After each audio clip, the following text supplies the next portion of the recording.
es, dass wir uns in Zukunft jetzt nicht mehr sehen? Nur bis alles entschieden ist. Bis dieser Sorgerechtshickhack entschieden ist, das dauert. Hannes Mutter hat einen Strafrechtsprozess am Hals. Für Entführung geht man ziemlich sicher in Bau, damit erledigt sich der Pfeifen selbst.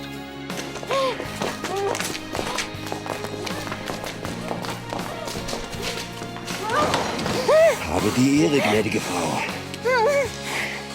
Und jetzt wird abgerechnet.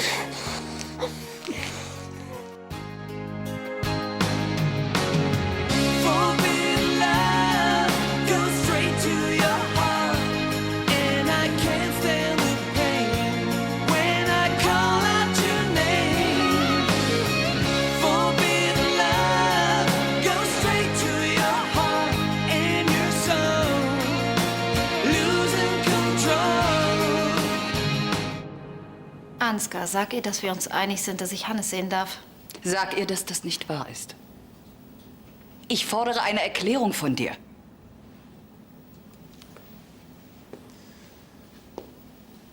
Du sagst doch selbst, dass Hannes seine Mutter vermisst. Eben. Also, worauf warten wir? Aber nicht um diese Zeit. Er schläft seit Stunden. Keine Sorge. Tanja will den Kleinen nur für ein paar Minuten ansehen. Worauf wartest du? Ein Ton und ich mach dich kalt. Ist das klar? Ist das angekommen? Was willst du von mir? Was wäre denn deiner Meinung nach die richtige Strafe für einen solchen Verrat? Keine Idee, nein? Mach dir keine Sorgen, ich habe da schon so meine Vorstellung.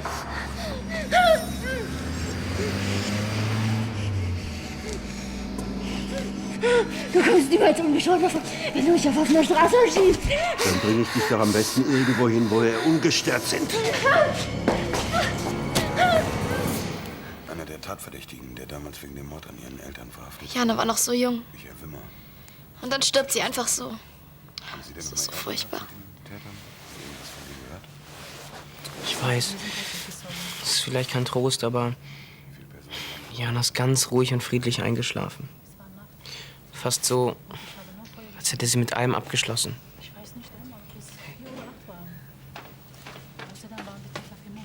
Oh, es tut mir leid, ich wollte euch nicht stören. Ach, du störst nicht. Hast du immer noch Kopfschmerzen? Nee, ist schon viel besser. Fabian hat mir eine heiße Zitrone gemacht. Das hilft wirklich. Unser altes Hausrezept. Gute Nacht, ihr zwei. Nacht. Schlaf gut. Oh, ich bin auch ganz schön müde. Ich hau mich jetzt mal ins Bett. Schon? Sollen wir nicht noch eine DVD gucken oder so? Ich muss morgen super früh raus, sorry. Dann ist die Zivi-Stelle wohl ganz schön stressig. Nee, Judy zieht doch morgen bei Olli und Christian ein. Und ich helfe ihr beim Kistenschleppen. Wieso das denn? Weil ich es ihr versprochen habe. Ist ja sehr nobel von dir, aber du kennst sie doch gar nicht. Ja, was nicht ist, kann ja noch werden. Gute Nacht.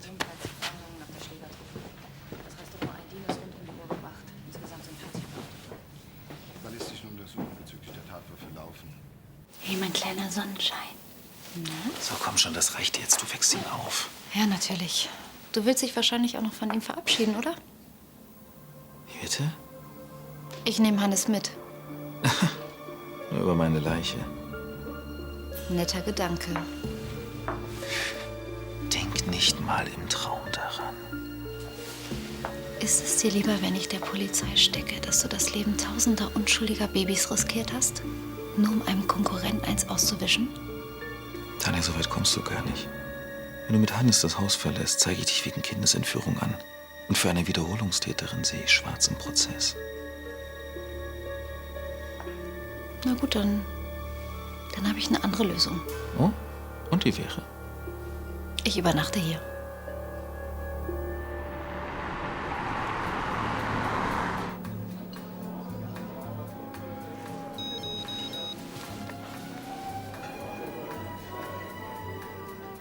Etwas Wichtiges?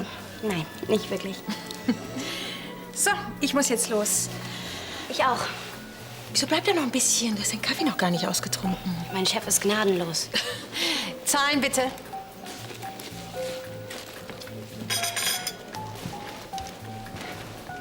Zusammen. Aber Ich darf doch meine Tochter mal einladen. du kannst es dir ja jetzt leisten, ne? Das macht dann 18,50. Stimmt schon.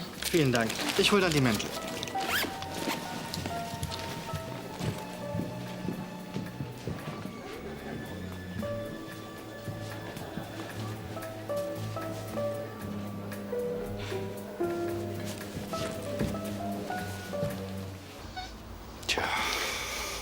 Gleich müsste dein Flieger in Singapur landen. Leider ohne dich. Tja. Wie heißt es so schön? Wer zu spät kommt, den bestraft das Leben. Was ist los? Kriegst du keine Luft? Na gut. Meinetwegen. Bitte lass mich gehen. Wenn Ansgar merkt, dass ich verschwunden bin, dann hetzt er dir die Polizei auf den Hals. Träum weiter. Erstens glaubt er, du hast dich längst abgesetzt. Und zweitens knüpfe ich mir diesen Drecksack auch noch vor, wenn ich mit dir fertig bin. Wie viel hat Ansgar dir bezahlt, damit du gegen mich arbeitest? Nichts. Was? Warum denn dann? Ja, wohl kaum aus enttäuschter Liebe. Hm? Das glaube ich nicht. Das glaube ich nicht. Wegen so einem Scheiß! Wie konnte ich nur so blöd sein und auf dich reinfallen? Du hast mich benutzt und sitzen lassen. Jetzt weißt du, wie es sich anfühlt, wenn man gedemütigt am Boden liegt. Ja, dank dir weiß ich jetzt auch, wie es sich anfühlt, wenn man nichts mehr zu verlieren hat. Das ist irgendwie auch befreiend. Man kann machen, was man will.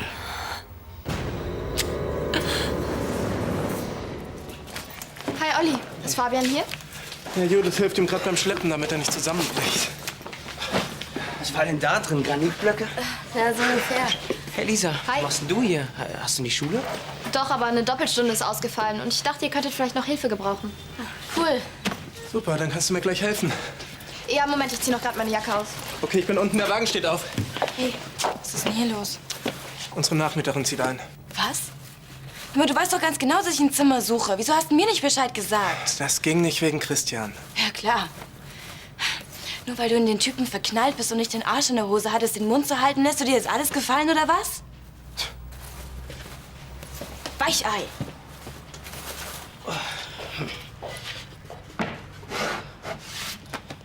Sag mal, sind das nicht eigentlich Gasbetonplatten für den Rohbau? Stimmt, aber ich fand, die sahen mit den MDF-Platten ganz geil aus, oder? Ja, total krass. Fabian, kannst du mir mal gerade helfen? Ja, sofort. Warte mal, am besten wir bauen das Regal gleich in deinem Zimmer auf, sonst kriegen wir es doch nicht durch die Tür. Okay.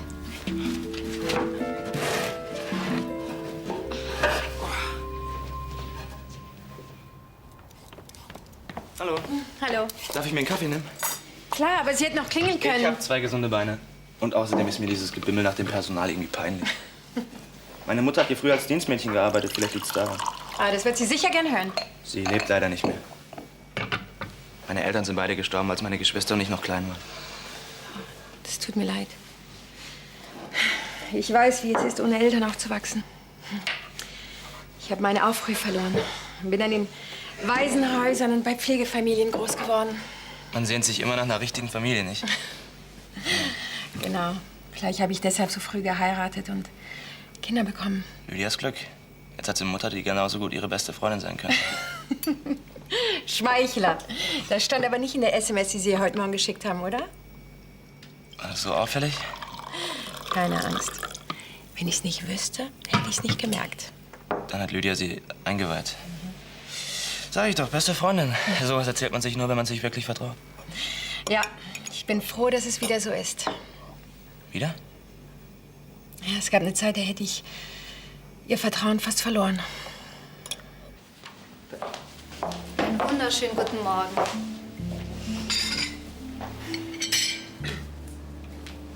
Darf ich fragen, was Sie hier machen? Und stehen Sie gefälligst auf.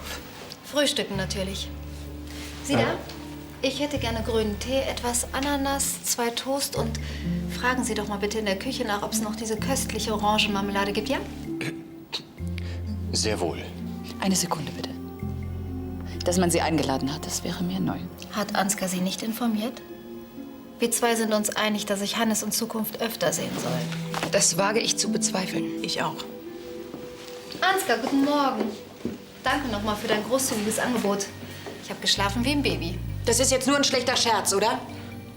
Ich kläre das. Darf ich kurz sprechen? Jetzt sei doch nicht so grob, ich komme ja schon. Ich bin gleich wieder da. Was war das denn? Das möchte ich auch wissen. Ich war erst Mitte 20, hatte 2 Kinder und habe ich irgendwie Panik bekommen, ob es das alles schon war. Verständlich. Ja, und dann bin ich einfach ausgezogen. Mir war gar nicht bewusst, was ich damit anrichte. Aber Sie haben es wieder hingekriegt. Lydia macht auf mich jedenfalls ganz und gar nicht den Eindruck, als wäre sie irgendwie traumatisiert. Das habe ich Ihrem Vater zu verdanken. Matthias hat sich rührend um sie gekümmert. Er hat ihr nächtelang vorgelesen. Ein Buch hat Lydia ganz besonders geliebt. Irgendwie Fred das freche... Nee, Fred das freche Frettchen? Ja, genau. Das habe ich geliebt. Wirklich? Ist ja wahnsinnig. Das hat sie geliebt. Das hat sie sich stundenlang angeschaut, bis es so zerfleddert war. Und dann irgendwann ist es dann verschwunden. Aber Gott sei Dank war ich wieder zu Hause und konnte sie ein bisschen trösten. Es tut mir leid. Ich wollte dich nicht mit meiner Lebensgeschichte vollquatschen. Ach, Sie meine ich natürlich. Sebastian. Katja, danke. Übrigens, meine Tochter hat Geschmack. Freut mich, dass du das so siehst. Wenn diese heimlichen Tuereien bloß ein Ende hätten. Der Prozess gegen Hannes Mutter ist ja schon morgen. Was erwartest du von mir? Dass ich bis zum Prozess im Gästezimmer hocke und die Tapete von der Wand knibble? Ich warne dich, Tanja. Noch ein solcher Auftritt vor meiner Familie und du kannst dich von dem Gedanken verabschieden, dass ich für dich aussage. Ach, wirklich? Dann kannst du dich von deinem Chefsessel verabschieden. Vom Sorgerecht für Hannes mal ganz zu schweigen. Aber weißt du was, Ansgar? Vielleicht besuchen wir dich ja mal im Gefängnis. Wenn Hannes alt genug ist, um zu verstehen, warum sein Vater Babynahrung vergiftet hat. Bitte. Bitte hör auf. Bitte hör auf. Bitte. Nenn mir einen einzigen Grund, der mich davon abhalten sollte, dir damit ein Loch in deinen Blondschopf zu machen.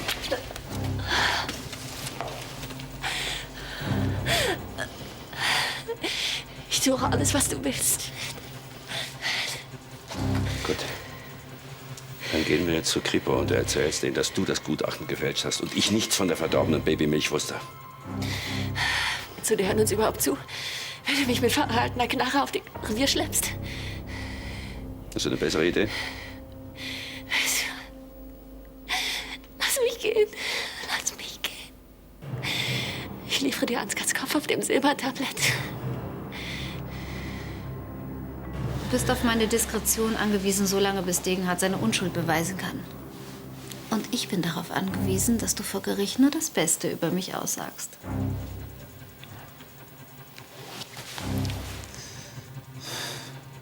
Ich lege ein vollständiges schriftliches Geständnis ab. Und darin werde ich Ansgar so schwer belasten, dass er für immer ins Gefängnis geht. Du musst mich noch gehen lassen.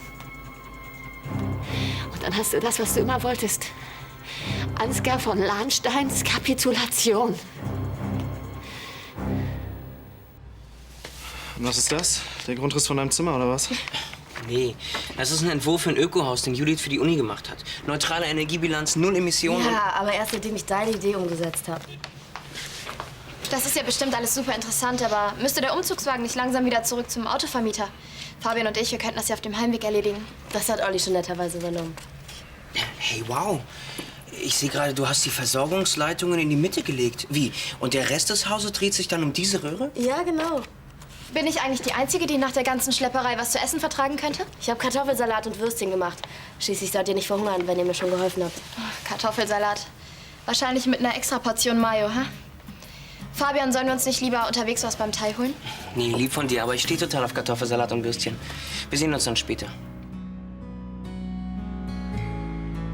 Tschüss. Mörchen, Paket für dich. Ich erwarte aber nichts. Von wem ist es denn? Buch Antiquariat Stöver. Komisch. Dann mach mal auf. Hey, das ist doch Dings. Fred, das freche Frettchen. Das mussten wir damals wegschmeißen, weil Fabian alles vollgekritzelt hatte. Wie bitte? Ich dachte, es ist beim Umzug verloren gegangen. Ja, wenn wir dir damals die Wahrheit gesagt hätten, würde dein Bruder dann heute noch leben? Wahrscheinlich nicht. Bis der Prozess vorbei ist, dürft ihr dieser freche Kerlgesellschaft leisten. Küsse es. Scheint ja ziemlich einfallsreich zu sein, dein Sebastian. Ist doch von ihm, oder? Nein, ich meine ja. Aber ich kann mich gar nicht daran erinnern, dass ich ihm von Fred erzählt habe. Ja, wer weiß, vielleicht kann er ja deine geheimen Wünsche lesen. Meinst du? Bestimmt. Sieht so aus, als hättest du den Richtigen gefunden.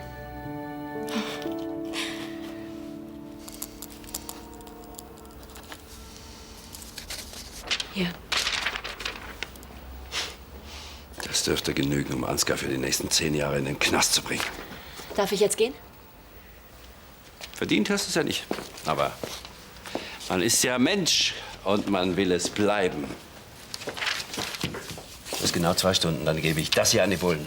An deiner Stelle würde ich deinen hübschen Hintern ganz schnell außer Landes schaffen.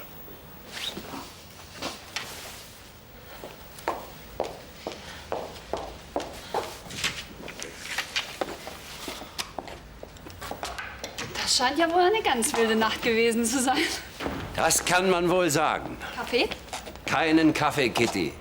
Champagner! Oh, pardon. Danke. Oh, warte mal, willst du schon los? Ja. Komm mit. Hey, danke fürs Essen, war echt lecker. Hey, ich hab zu danken.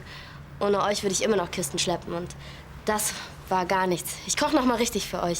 Ist zwar nicht nötig, aber gerne. Jederzeit. Ciao.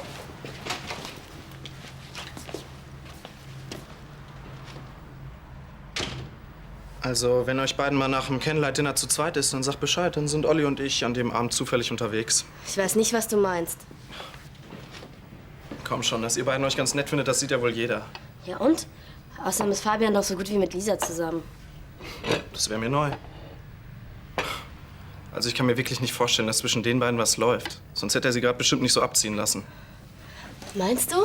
Klar. Und so wie er dich die ganze Zeit angeguckt hat? Hat er das? Ja, aber vielleicht hat das ja auch gar nichts zu sagen. Oder doch? Was soll ich denn jetzt machen? Meinst du, ich soll mal antesten? Also auf ihn zugehen, meine ich. Wer weiß. Ja, du hast recht. Ich mach das. Mietkaution, Mietbürgschaft.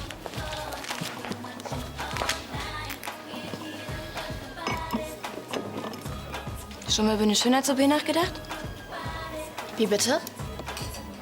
An irgendwas muss es ja liegen, dass du nie die Typen bekommst, hinter denen du her bist. Hm?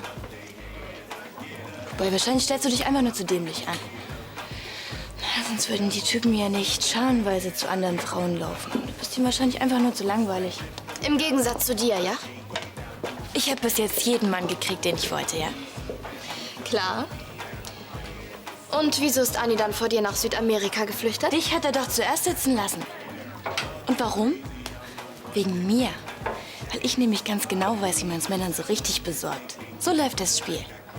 Das wirst du wahrscheinlich nie verstehen. Denk mal drüber nach, Lieschen.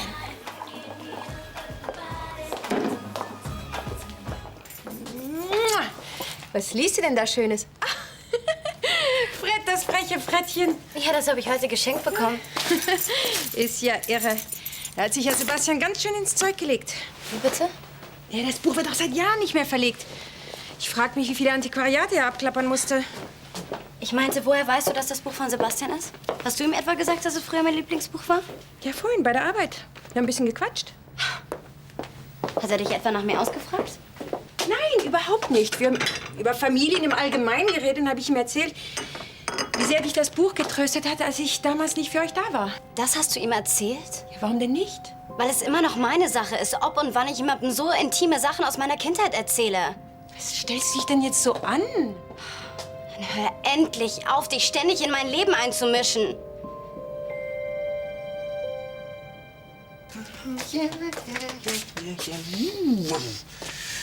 Hallo, Fabian. Was machst denn du hier? Ist es nicht ein Zufall, dass wir beide am helllichten Tag kaum etwas anhaben? Was soll denn das werden? Muss ich dir das wirklich noch erklären?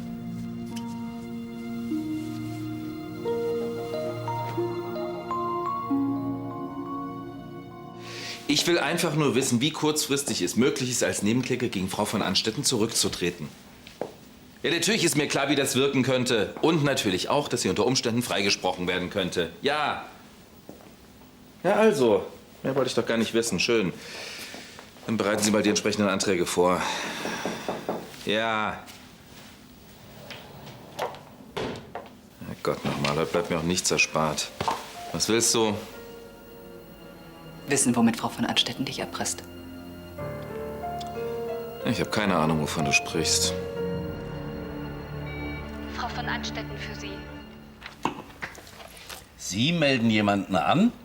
Dass ich das noch erleben darf. Oh, du scheinst es ja mit Fassung zu tragen. Bedien dich. Es gibt einen Grund zum Feiern. Ach ja?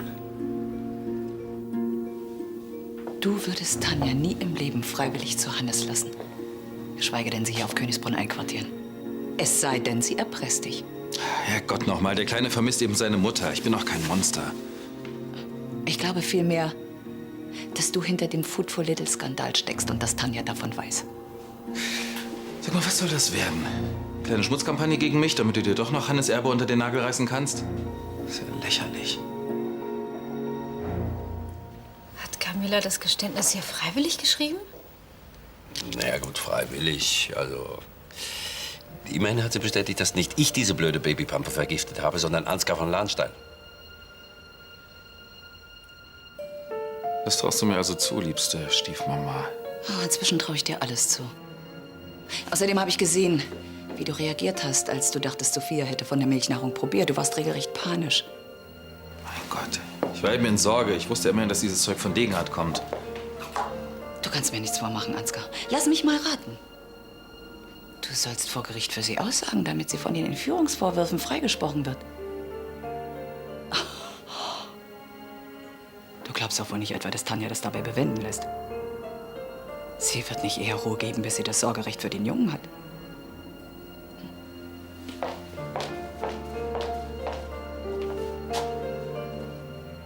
Ach, wenn du morgen wirklich dafür sorgst, dass Tanja freigesprochen wird, dann wirst du alles verlieren. Dein Kind, dein Erbe, denn darüber verfügt ja der Erziehungsberechtigte. Verdient hättest du's.